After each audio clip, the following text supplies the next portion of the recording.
Neha Shetty, it's some flops, all movies list.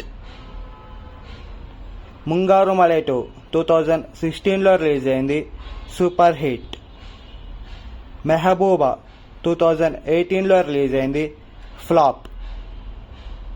గల్లీ రౌడీ 2021లో release అయింది, యావరేజ్. మోస్ట్ ఎలిజిబుల్ బ్యాచులర్ 2021లో రిలీజ్ అయింది, సూపర్ హిట్. డీజే టిల్లు 2022లో రిలీజ్ అయింది, బ్లాక్ బస్టర్. బెదురులంక 2023లో రిలీజ్ అయింది, యావరేజ్. రూల్స్ రాజన్ 2023లో రిలీజ్ అయింది, ఫ్లాప్. టిల్లు స్క్వేర్ 2024లో రిలీజ్ అయింది, హిట్.